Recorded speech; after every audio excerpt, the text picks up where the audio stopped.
Hello, everybody, and welcome back to Connor here. Welcome to One Leeds Fan Channel, and we are back here with sort of a final word Fanzone collab sort of video.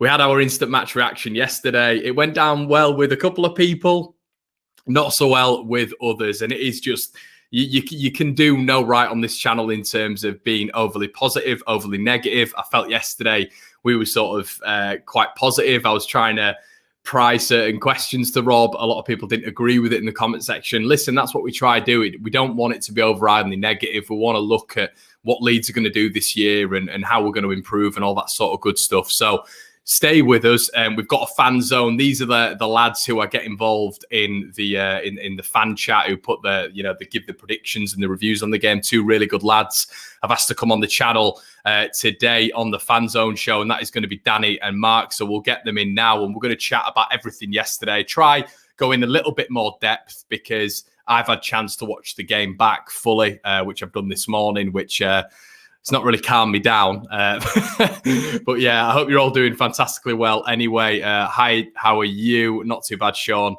Steve, still not feeling great. It's not good, is it, after a win? And that's why we need to dissect it. So we've got 10 days now of an international break. So let's get into it anyway. So we're going to bring in Mark and Danny now. Boys, how are you doing? All right, thank you, Connor, mate. Thank you. Yeah. Hi, Danny. Are we doing all right? Nah.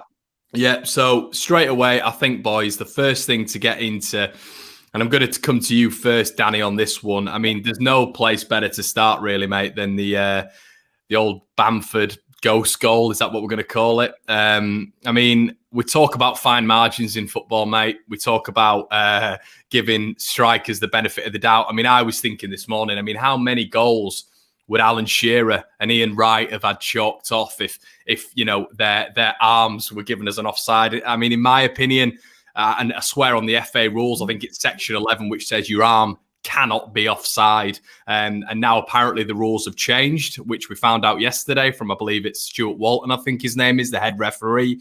I mean, clear and obvious, all this sort of stuff coming into it, mate. Mike Dean being the one who made the decision at Stockley Park. What were your initial thoughts? And just give me your verdicts on it, really, mate. It beggars belief for me. You've hit the nail on the head there about other strikers not getting any goals this season. It's frustrating because of the time of the game that it happened as well. So if he goes through and scores that, and we pull it back to equalised, and I just think moving forward we could have really sort of asserted some authority on the game. But yeah, I mean, I called it before the game actually to say that Bamford would get a brace. Technically, he did. So it's just one of them. I mean, how anybody can take that out of football? People want to see goals, do they not? It's crazy. I mean, the good thing for me is that Bamford's banging form. He got a little bit of criticism, obviously, and some of it rightly so after Leicester. Missing that chance, but he's on fire. And I think I don't know if it was Arsene Wenger's come out, I think today, or he's come out in the past and just recently, obviously with everything that's gone on with Leeds yesterday and the sort of media hype around it, looking to change the rule. And it was the way that he's put it is really clear. I'll have to bring it up because I've not got it in front of me now, but it's something along the lines of, if a scoring part of the body is behind the defender, then he's not offside. It's as simple as that. He could have his arm. He's pointing where he wanted to go, man. Do you know what I mean? This is it, Danny. I mean, so what? So within the rules, then Bamford's body positioning with what he can score a goal with, his feet, his chest, whatever, is behind the defender. He's well onside. So his hand pointing to where he wants the ball is offside, of which he can't score a goal for. It's bizarre, isn't it? You will get to the point where, well, so what do we play now? Because it's something to do with the sleeve, or where the sleeve cuts off or something like that. So what are we going to be moving towards? Wearing vests, or it depends. It depends what you want to wear, doesn't it? It's a ridiculous rule. I was obviously fuming at the time, which I'm sure quite a lot of Leeds fans were. But you start to sort of get a feel of how fans in general see it. Mm. And from what I've seen, it's not just Leeds fans. There's apart from Palace fans, but there's a lot of fans out there now who are just saying it's the worst decision they've seen. Yeah, Mark, feeling of being robbed, mate, wasn't it, throughout the entire game, really? Only happens to Leeds. It really does. I mean, I try to be arbitrary sometimes, say, look, okay, it balances off for the whole of the season and everything. But when you're looking at extreme decisions like that, like we're going to have to reinvent the rule book through what our match was yesterday. I think there's been a lot of people sculling around thinking, hang on a minute, your leading pundits are all saying this is nonsense. Even sort of like Robbie Savage was on our side, Andy Gray on BT, whatever it was, the link yesterday, said this is the worst decision they've seen in football. But you can rest assured it's always Leeds United that there's something happens associated to our matches and our games, that something extreme happens that, we have to sort of review the whole rule book. And it just seems so unfair because really, I don't think we actually played bad in that sort of first 20 minutes. We were playing well. I mean, even the commentators, was it Hutchinson? Was it? Yeah. The co-commentator said Leeds are playing some lovely football. They're in control of the game. And they were. We were actually playing the Leeds game. We were taking Bielsa ball to them. And we just got so many bad breaks against us. And that was just catastrophic. Because I looked at all the clips on social media and all the sports channels. The whole of Bamford was onside. Even to the point his arm was arguably in line with the last defender. So if it's the arm situation, the T-shirt cut off bit, he was still onside. Yeah, you almost think, Danny, don't you, as well? It is Mike Dean. He's at Stocksley Park and he's looking at that and he's thinking, and it's always him, isn't it? He always seems to be the one who yeah, exactly. It makes it all about him. It's that controversial decision which is going to make everybody go, wow, it's going to be a social media storm. And you always sort of get that with Mike Dean, don't you? Yeah, it's got to a point now where it's almost like some of the referees are almost trying to prove a point, I think. So it's got to the point where, benefit of the doubt was always with the attacker, was it not? No, we thought so. Mostly. Not anymore. But yeah, like Mark just said, around even with the new rules, I mean they've drawn 1,000 lines for starts, but the line that they've drawn is on the defender near side. There's no line drawn on the defender far side. The leg they can't see the leg, so they just haven't bothered to draw. If they're going to if it's going to be coming down to sort of pixels and millimeters, then do it properly. But for me, I think with VAR, it was there for clear and obvious errors. That's not a clear and obvious error. If you can't see, is there almost like a time limit we should be looking at? So if we see VAR, if they've not made a decision within a certain amount of time, go with the decision on the pitch. I don't know. Something needs to happen. Did the referee check the monitor? No, I don't think so. No, he's got his earpiece, hasn't he? Because referees were saying in the past when VAR came on board, they were saying, and a lot of fans were saying, you're taking the human elements out of it. The referee's there, he can feel the mood of the match, whether it's aggressive or whatever. You can see it's a tight. He will go over and just say, right, okay, bearing everything into mind, the whole situation at this moment in time, that is a natural play. The guy was stick, but the monitor should be compulsory, and the referee should be able to overrule VAR and say, no. As far as I'm concerned, he was making a gesture to where he wanted the ball placed. He wasn't actually in a bodily position where that part of his body could have scored a goal. Common sense is called, apparently. Yeah, I mean, it's like what's the point in even? I don't understand what's the point in having a referee at the minute. You might as well just have VAR there because there's no human element anymore, is there? Little robotic cameras going up down the touchline making decisions. That's all they need. Yeah. It is shocking, but I mean, it didn't set the precedent for the game. I mean, I think, to be honest, lads, I think the most frustrating thing for me is, and I called it on the preview as well, and I know we'd spoken about it in our group chat, but Palace have scored quite a lot of goals this season from the first minute to the 20th minute. The first goal that went in, the Scott Dan winner, he sort of seemed to beat Cock, and then he beat Cooper. Seemed to be challenging with him as well, which I sort of liked. It was like, we're gonna, I know it sounds daft, but we're gonna both try get you off this ball because you're the man mountain here. And Cooper actually left his man. Thank God it didn't go to him, but it'd have gone in probably anyway. But was it a case of robbing I don't know, not getting a good standing leap. I mean, was it an incredible header? There didn't seem to be anyone on the post. Was Meslier's positioning wrong or Melior's positioning wrong? What, I mean, do you just put that down to a fantastic header, Danny? How do you go about that, mate? Well, I think me and Matt might disagree on this one. But so for me, Cox's got to win the header. I mean, Cox's in there to win the headers. We've seen it a couple of times now. I'm a little bit worried about it. Saw it against Vardy as well, didn't we, Danny? You know, when Vardy pinched in front of him for their second goal.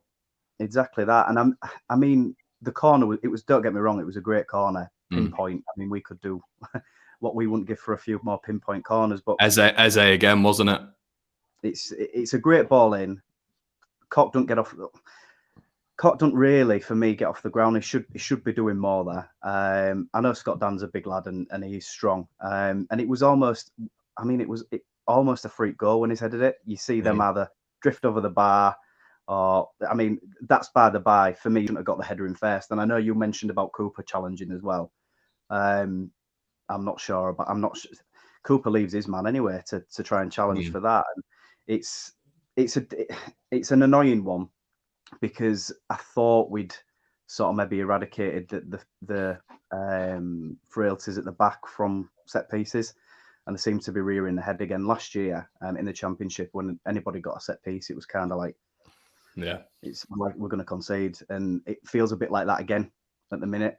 I think Koch needs to win the first ball. But yeah, it's one of them. It's a great delivery. I don't want to sound too sour about it, but yeah, it's a great delivery, and he's looped the header in, shall we say. Mark? You're absolutely right. I'm going to disagree with you a little bit though, but mine's based on what's happening with the squad. And I think if you look, how many times has Koch been partnered up, and the change in the partnership with him, at the end of the day, it is not surprising these little errors are taking place. The goal he conceded against Leicester, he approached the ball at the touchline, wrong-footed, wet conditions. Everything was wrong about that. But yesterday, there doesn't seem to be an actual decision made between the two central halves. Nobody seems to know what they're doing, and I can only base that down to the familiarisation. They don't know. Is it you? Is it me? Is it what? Yeah, I mean, Mark. Just to add to that, mate. Sorry to interrupt. I saw the same thing against Leicester, and I think I called it out on my preview in terms of communication. Cooper seemed really quiet, and I'm not saying it's about Cooper, but the back line, there wasn't anybody taking leadership there for me against Leicester, and we saw that again a little bit yesterday, didn't we? We don't have a loud voice in the team. We need somebody. I mean, even go back to the days of Richard Naylor, where he used to just simply say, he'd thump the air and say, "Come on, get it." But I don't see this from Cooper. He's a great captain. I'm not going to criticise the bloke. He's gone from League One Liam to, a very accomplished player. But to me, he is a squad player only. I think it's time that we now start breaking emotions and putting all the sentiments to one side. Part of the wonderful team that got us up in our 100th year, all the wonderful stuff that goes with it, now needs to start be broken up. And I'm hoping that Llorente becomes that missing piece of the jigsaw. It becomes a partnership with him and Koch, and you get Struijk and you get Cooper as a fullback, or any of the youngsters that might be coming through. You cannot hang your hat on Cooper as the marshalling captain leader at the centre back, especially when you're changing your partners. It should be Cooper that should be saying, "Look, I'm the leader of the pack. This is what you do. Cox's out of the action today. You're playing there. This is what I need you to do." It doesn't seem to be happening, and it's all a bit jigsawy. Yeah, I think we sort of, it was a little bit. I mean, I mean, if you listen to the same thing you heard as me, lads, I don't know if you were as well, Danny, but there was Don Hutchinson there as well, and I was listening to what he was saying, and he was sort of saying, Liam had won his battles. There was a couple where he was up against the centre forward, Ayew was relatively quiet, really, apart from the goal, and winning his individual battles against him, and it's some really good interceptions. But then, and I did say it on social media, I thought Cooper was okay yesterday. It wasn't as bad as I think a lot of people are saying, but it is the case of, once again, you look at the fourth goal, and he sort of drifted out of position again, which is sort of what we saw last year, and it was a knife through butter stuff, wasn't it? I mean, I tell you what, we'll touch on. I think it's good for us to touch on Kalvin first, because there's a lot of people who are talking about Leeds struggling with that defensive midfield role. Now, for me, we saw Wolves sort of set up a very similar blueprint to Leicester and a very similar blueprint to Palace in terms of defensively, and then hitting us on the counter attack. And we're seeing Leeds struggle with that at the minute. Is it a case of yesterday of losing Phillips defensively, or do you think it was a miss of all what Phillips encompasses, those lovely switches that are very, very quick? Or, I just felt yesterday maybe Pascal was a little bit immobile, a little bit lacking in confidence in terms of getting the ball out of his feet straight away and seeing that left-hand side, because we've got to bear in mind, Crystal Palace were very narrow yesterday and compact, weren't they, Danny?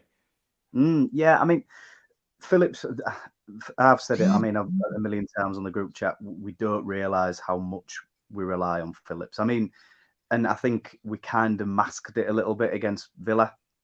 It was a completely different game. And I think us using, if you look back now to the game against Wolves as a barometer, we weren't that bad, really. I know we got beat. The problems against Wolves for me were more in the attacking third, and final balls not being there. But defensive, we looked pretty sound. Especially with Kalvin in there. And you were just mentioning the bonus that you get with Kalvin is reading in the game is I would say probably the best in the side without a doubt. So he senses danger a million miles away. You've got Struijk had a decent game yesterday. I thought I didn't think he was poor, but he's not Kalvin Phillips. And the problem we've got is if we're playing that sort of formation, that role it's the key role for the full side. It's the transition between defence and attack. It's the quick big diagonal balls like you mentioned. And again, Struijk did play some lovely balls. And just touching on that, there was a couple of times as well that I thought Cox's ball playing usually it's been really good, I think, since he's come in. And there was a few times where there was a diagonal on, or there was all on and he didn't take it on. And that was frustrating. But yeah, I think Struijk had a decent enough game, but the miss of Kalvin it can't be calculated. I don't think it's even the stuff that you don't really see and the stuff that you take for granted. It's just his all around awareness defensively and his ability to pick a pass. And he adds a bit of bite as well. I know Struijk does. But yeah, I mean, he's got to be, for me, he's got to be the backup, and I know he's been the backup being brought in. I know we always speak about Bielsa being almost beyond criticism at times, but I'm not sure about the formation. To tell you the truth, yesterday, I don't like three at the back when they've got two up front, especially with the pace. But it is what it is. Mark, them when they were coming forward yesterday, I thought Eze was a particular problem. Rydweld as well, who got taken off, the brilliant afro. It seemed to be any time they broke, and we've probably seen this even against Wolves, really, when obviously Leeds commit so many men forward, both fullbacks, Click will go in as well, Rodrigo, Bamford. You're seeing effectively the whole team going forward. Could you call it naivety in the Premier League? I mean, we're not going to change how we are, of course we're not, but surely it can't be a thing going forward. And I know Kalvin's important, of course he is. Do you think Kalvin sort of fixes everything that's going on at the minute? Because for me, any team sort of has space and time in the midfield. I've spoken on previous videos. I thought Fulham even, with Anguissa, he looked great. Sheffield United, Sander Berge, he looked great because they've got time and space in the midfield against Leeds United. So we commit so many men forward. Do you think Kalvin Phillips plugs that gap? I think at the end of the day, I think it's unfair for us to, Kalvin Phillips does. Here's a big miss. But again, we're finding ourselves falling into that trap. If Kalvin Phillips gets injured, we don't have a fallback plan. For sure, I don't think we'll ever wear a Leeds shirt again. No. Struijk is not the answer. Cousins would have been a great fill for that, but that didn't happen, as we know. Eze is a player we should have signed. But in my mind, we should have signed him. We do leave gaping holes. I mean, the Leicester manager before the match said, Leeds leave gaps, and all these teams, the three matches we played so far, Wolves, Leicester, Crystal Palace, have exploited them. So to a certain extent, we've been sussed. But we need to have quality and depth to replace the likes of Kalvin Phillips, the likes of Koch, the like of Coop. We need to have all of that, and we haven't. The squad is threadbare. We have some good players. I think even Rodrigo playing yesterday would have made a difference. You know, he's already seems to have cut himself a role in the team, and I think he, even in that role, sort of but drifting a little bit into the sort of midfield, he would have controlled a lot more stuff, I think, there, and a lot more stuff wouldn't have bypassed us like he did. And the one thing I noticed against Leicester particularly, can we stop passing the ball across the front of our defence? Yeah, it's become a bit of a part of our play at the minute, hasn't it? That against Vardy, of all players, you know, he's a bit slouchy, you know, I get you, but Jesus Christ, we just seem to bring panic on ourselves. And I'm all for the football. I'm not going to say anything about Bielsa. You know, Bielsa is what he is, but at the same time, he's also self-analytic enough to look at this and think, hang on a minute, I ain't getting this right. And the reason he gets angry, the reason that people like Pablo get angry, is that I'm not happy with themselves and not happy with the situation. So we need extra. I don't know whether we'll do it. I don't think we won't, but we will, because historically we don't. And it's something that's not in Bielsa's mantra. We don't sign players in January. And it's weird though, isn't it? Because like the first couple of games, I mean, you know, even when Rodrigo wasn't firing really, I mean, it wasn't just Rodrigo, and now we seem to be putting a lot of emphasis on his return, which I completely agree with. I think, you know, he carries the ball so well between transitions. I think he can bring us from, you know, a deep lying place into an attacking sense as well. I think he does that extremely well. But there's also there's a heavy reliance on the other attacking players, and earlier on, you know, Liverpool, Fulham, you know, even Sheffield United to an extent, when we're getting so much success down the wings, which, you know, is how we play really. It does seem to be like all of a sudden there's a massive emphasis on Rodrigo coming back to this side, Danny, and a lot of sort of pressure. I mean, what's gone on with sort of the rest of the squad going forward? Because I don't know what you thought yesterday, but I thought going forward we looked toothless to an extent, and I thought something very, very similar against Leicester. I don't really know what's going on at this very moment in time. Yeah, what worries me is, well, not worries me so much, but as you mentioned, the first few games, Harrison and Costa were both on fire. Outstanding, weren't they? Full of confidence, getting at the fullbacks. It felt almost yesterday. It kind of felt like, strangely enough, because I know there was a few more goals, but strangely enough, it felt like one of the championship games where you start to get frustrated with Harrison for doing it for playing his usual game, and Costa the game seemed to bypass him, and he's done that a lot. I mean, I've been a big fan of Costa this year. I think the first couple of games, I thought, he stepped it up. We found his level. We've got a great winger. I still think we've got a great winger. But when did our wingers stop getting at fullbacks? I don't understand. Yeah. There was that piece, and I know we mentioned about Rafinha coming in, and Rafinha's looked pretty good since he's come in. A lot of people calling for Rafinha to start next game against Arsenal, which I think's a decent shout. I don't know who you'd switch. Personally, at the moment, it'd be Costa for me. I'd switch him with Costa and keep Harrison on there. I think Harrison has got that quality. And you mentioned about Rodrigo. You're exactly right. I mean, he wasn't a Champions League player last season, etc. If we're not relying on someone like Rodrigo, we've just laid all that money out for, then who do we rely on? He's a top quality player, and if we get him back on song and Bamford firing, I mean, let's be right. I know there's been quite a few negative parts around this video, and a few negative parts, which is bound to be because it was 4-1 yesterday. I'm not overly worried. Yeah. I think it is. I think it's as soon as you said you're not overly worried. And I agree, Mark. And in terms of, I'll come to you, Mark, for this.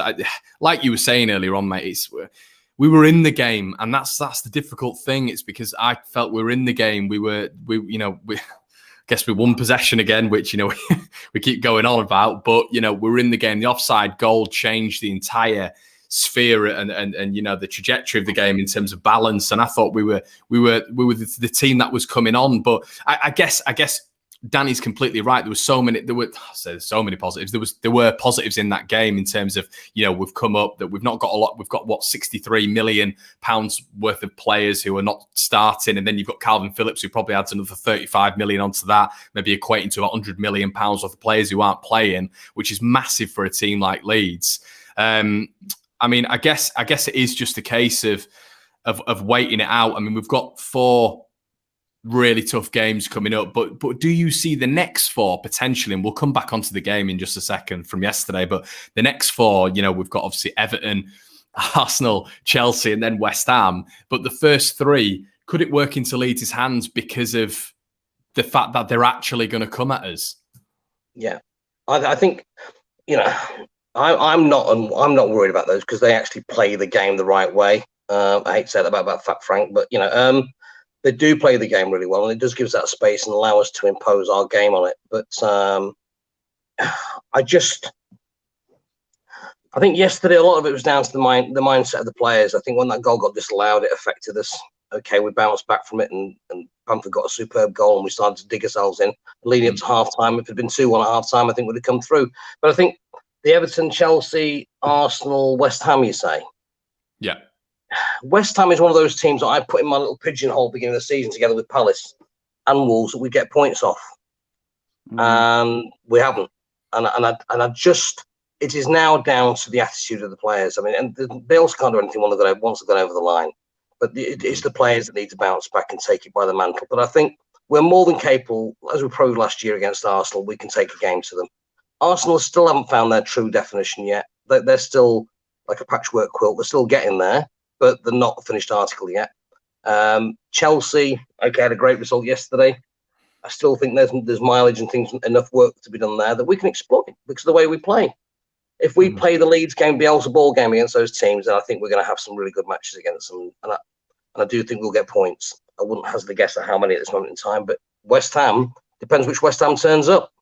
Are you, Mark, are you more worried now, though, about, there's a clear likelihood, we're going to score because I think we've scored in every single game so far. So there is a likelihood that we're going to score against, the likes of, the game's coming up. But are you a little bit more worried now that, when teams with that quality are breaking through the middle, we don't seem to be able to defend against these, the teams who we'd be expecting to beat.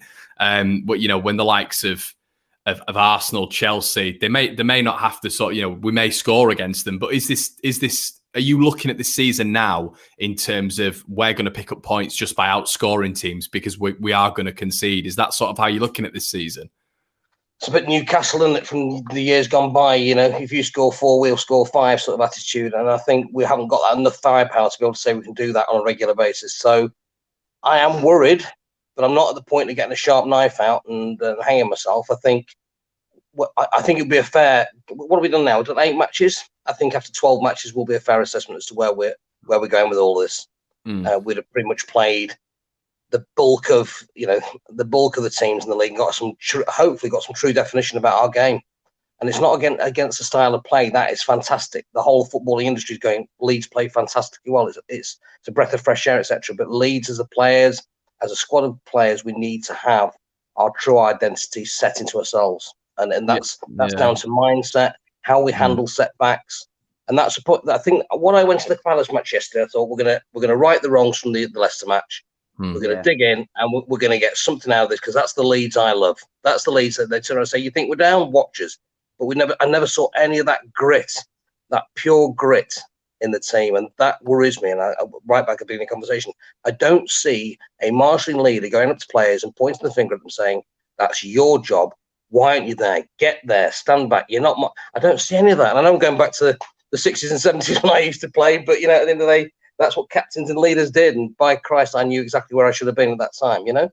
Yeah, but, and I think as well, mate. I think and Danny, we'll come to you for this, mate. We've not had a fully fit squad for a game this year, which I mean, it is disruptive. It's massively disruptive. You look at a team like Aston Villa for argument's sake, and they've had a fully fit side throughout the entire season, and you could attribute that to their decent start. I mean, the likes of, we've had Cooper out, obviously we've had Llorente out, we've had Rodrigo out, we've had Rafinha's not come in yet, and I think once we get that full cohesive squad together, I do think we're going to be a problem for a lot of teams in this league. And is it a case of just fans having perspective and us knowing that maybe even next game, even if KP isn't available, it's going to be the likes of Rodrigo and Rafinha who come in, who are only going to bolster the midfield? Absolutely. I think that's the time to really judge us. Sorry, Danny. Yeah, you're all right. That's the time to really judge us. Carry on, Danny. You carry on. No, you're right. It's all about perspective at this current point. And yes, it never feels nice to get a 4-1 drubbing, and 8 goals in 2 games isn't fantastic. But look at the way we play. It's live by the sword, die by the sword. We will not necessarily looking to outscore, like you mentioned earlier. Just look to outscore teams, because I don't know if that's going to be possible. Mike said we might not have the firepower, but we're going to have to accept at times we are going to get caught with the way that we play, and the injuries that we've had and things like that. You'll see a massive difference, because if you are bringing the likes of Rodrigo back in, you're bringing the likes of Phillips back in, you're bringing Rafinha into the side who's not really had a run in the team yet, and there's a little bit of an element that we had in the Championship last year with sort of square pegs in round holes. It's felt very Championship these last 2 games, hasn't it? And that's the worry. I think that's where all the fear and worries come from. I think from the Leeds fans, because it does feel very. I know we won it last year, but there were times last year that obviously we went through that big dip before we had that draw away against Brentford that kick-started us again. We need something like that now, I think. And I know it's early on in the season and there've been some crazy results, but when we get the injured players back in, and I think the team will be more confident in the ball playing as well, because what we're seeing at the moment is we are seeing us lose it in key areas, and it's knocking confidence. But you look at Danny, you look at that midfield, mate, when it's full strength, and it's like it's an unbelievable midfield. I mean, you talk about two Champions League players last year in Rafinha and Rodrigo, KP just in behind Click, who's adapted to the Premier League like a duck to water, and then Jack Harrison, who is only going to get better and better. It's a very, very good midfield when it's all on song, isn't it? Yeah, and Click was my shining light yesterday. He was one of the positive parts for me. He put in that great ball for Bamford. I don't know if you saw the ball he put in against. I don't know, it was for Poland, and Lewandowski got on the end of it. It was very, very similar to that. It's just Bamford's not Lewandowski. Not quite yet, but Click was my shining light yesterday. And just touching on, we haven't touched on Pablo yet, and I'm going to bring that up a little bit, because obviously it is a big miss to the side. And he was great, but I mean, I'll probably get pelters for this, but I think in a way Bielsa's done. I think he did the right thing for me, and that's controversial. But the way that he reacted when he was brought off against Leicester, for me, that didn't sit right. It really didn't. And I know that interesting how he apologised as well. I've seen that today. So fair play to him on that, but. For me, if you have a look back at that, if that had been put the boat on the other foot, so if that had been Tyler Roberts, I would have kicked off like that. If that had been somebody else in the squad who was maybe not quite as popular with a fan base, would we have seen as many fans calling for him to be in? It sets a precedent, and I think Bielsa was right to nip it in the bud. Maybe not necessarily drop him complete from the squad, but definitely from the bench. So what we saw with Janssen. So what we saw with Janssen, wasn't it? Look, he's consistent. Yeah. Bielsa's consistent, and if you're letting senior players like that carry on like that, what does that show for the youth coming through and things? And it's for me, it just didn't sit. It just felt really un-Leeds when it got brought off and carried on like that. And I know he wasn't necessarily when he threw the armband. I think that's a little bit. I don't think he quite realised what he'd done, and I don't think that's the reason for it. I just think it was his reaction as a whole. That Bielsa's taken aback by. Yeah, look, I mean, try and find something to say against Pablo. We can't do, but at the end of the day, I was so shocked. You know, we were paying respects to a legend. It was remembrance for the fallen, and regardless of what he feels frustration about being substituted, because only 10 minutes before that he had the chance to equalise and missed that. You know, hit the stanchion at the top there, and I suppose he probably felt he was just getting into it, but.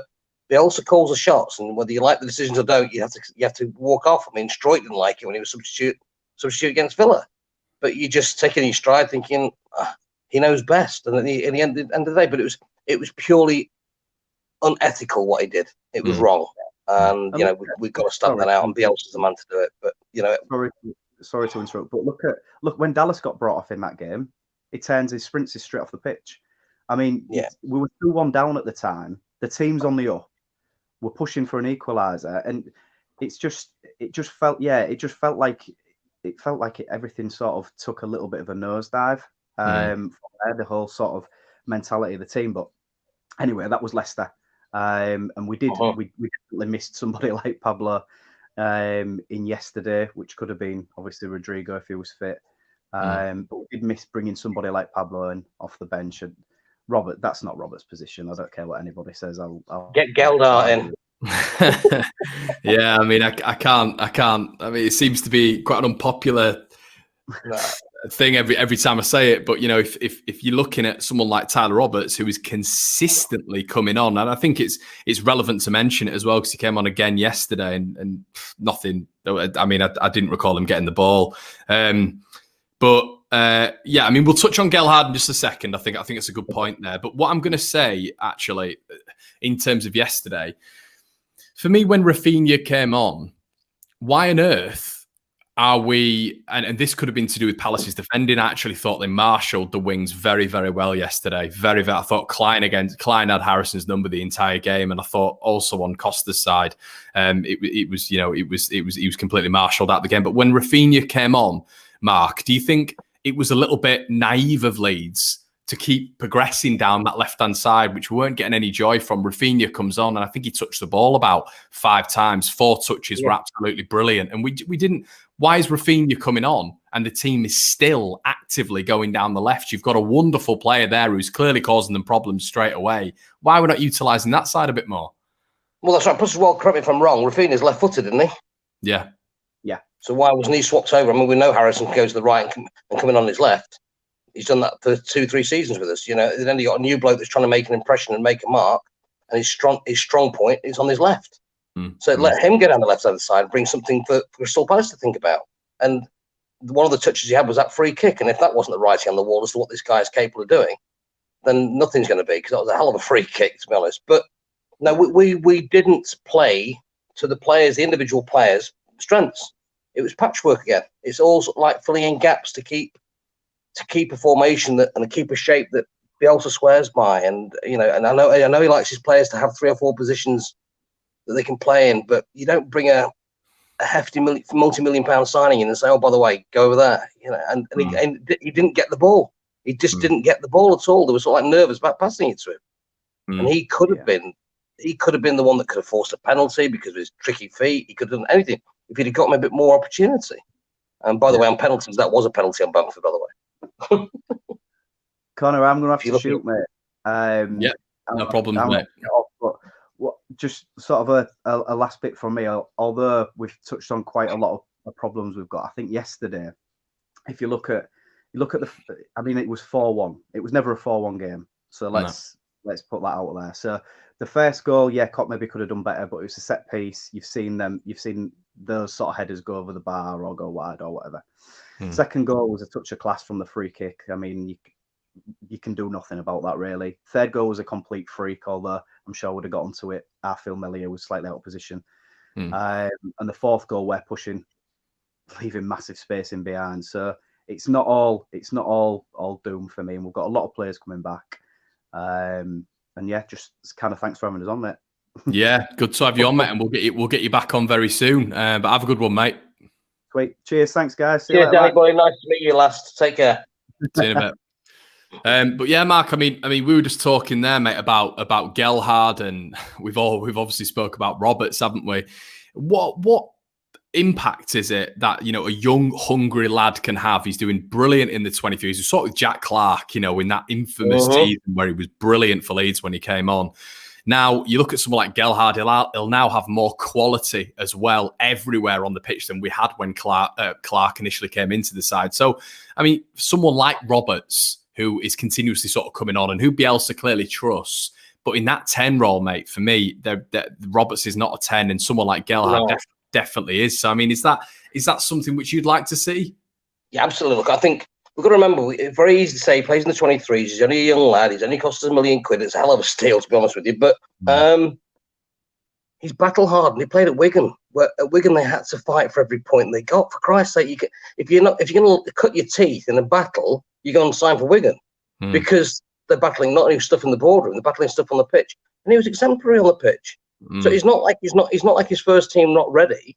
He's ready to go. And I think, to be honest with you, I don't think it's a massive, from an energy point of view and an excitement point of view, it's massive for us. But I don't think it's a massive choice for a coach to make. But Bielsa has said he's very close.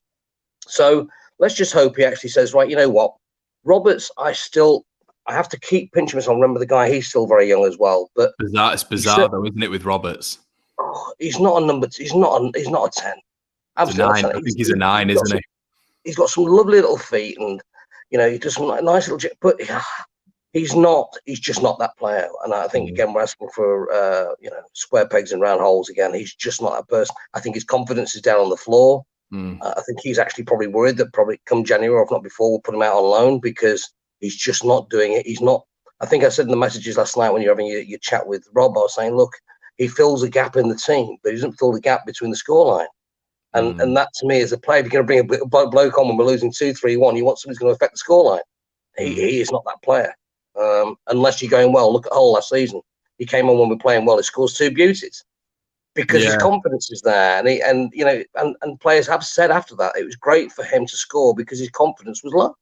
Yeah, and Darren, he came to the club with injuries, and we've nursed him through those, and we've been very supportive, and he supported us back. But at this moment in time, in the cut and thrust of the Premier League, as we're starting to find out week by week, you need game changers. Yes, come off the bench. I completely agree, mate. I think you need, and as Darren says here, Gelhardt is unproven. No harm to try him, though. He can't do any worse than Roberts, and it's not a slight on Roberts, but it's interesting what Burry says here. Roberts is a talented player, but he just hasn't improved under Bielsa like every other player has. Is that an attitude thing? I mean, we don't know him personally. He seems like a nice lad. He seems like he's got a good aptitude for it, but I mean, it's an interesting point what Carl brings up here as well. Does he need to prove himself in the Championship? And, a lot of people were sort of rearing their noses at that move to Derby, and I mean, Derby were interested in him and all this sort of stuff, and it is interesting because I think some alone would do someone like Roberts good, playing week in, week out in either that 10 or that 9 role, and I think that'd do him a world of good. But for me,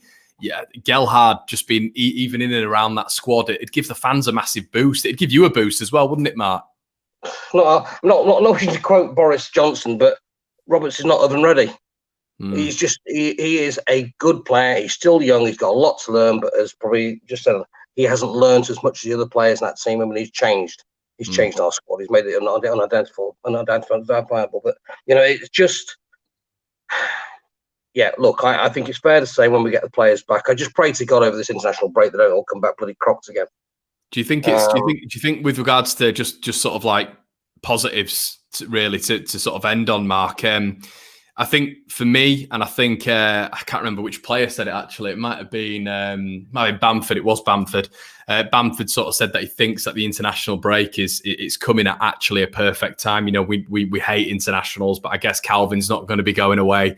Rodrigo's not going to be going away. Rafinha's not going to be going away. So it is one of those things where a lot of our talismans aren't going away, and like you said, it is going to be touch and go whether or not they come back injured, because it seems to happen every time to Leeds. But do you think, with regards to us regrouping, getting a little bit of a solid squad back together again, it seems to have come at the perfect time, doesn't it? Just so the lads can regroup. Yeah, get people off the treatment room, get people together, and obviously whilst those guys are away, then obviously Bielsa can concentrate on those players and say, right, while they're away, let's concentrate on these positions. Let's get something sorted out here and put some time and effort into it. They'll feel special because he's brought them into a unique little corner, so that'll do their confidence a bit of good as well. So yeah, maybe he's right, but I just, from my point of view, being the Leeds fans that we are, just want us to go into the next match quite quick and put the wrongs right, But maybe stepping back and counting to 10 might not be a bad thing. Mark, I want you to leave us with a resounding positive, mate. Oh, God, Jesus, thanks for that. What about Bamford? My website's coming on well. yeah, Bamford has been mustard, and I'm really, really, really chuffed for him. And I honestly believe that look at where we are. We're on parity with Man United. We're not far behind Man City. Let's get it right. We're 5 points off sixth place. Let's just say at this moment in time, our confidence was filled in the first 4 matches, but there's still room for us to grow. And I still believe we will. And also, Mark, it's key to note as well, just sort of to end on that. I think you look below us, and I think we're better than Sheffield United. I think we're better than Burnley. I think we're better than West Brom. I think we're better than Fulham. I think there's 4 or 5. No, there's 4 or 5. But that is it's the expectations thing, isn't it, Mark? It is. We've lost a couple on the bounce, but you look at someone like West Brom. It seems like West Brom and Sheffield United, they've barely picked up a point all season. You've got to keep, like you've just said, you've got to understand that the expectations. We've got to. It's 17th is the position, isn't it?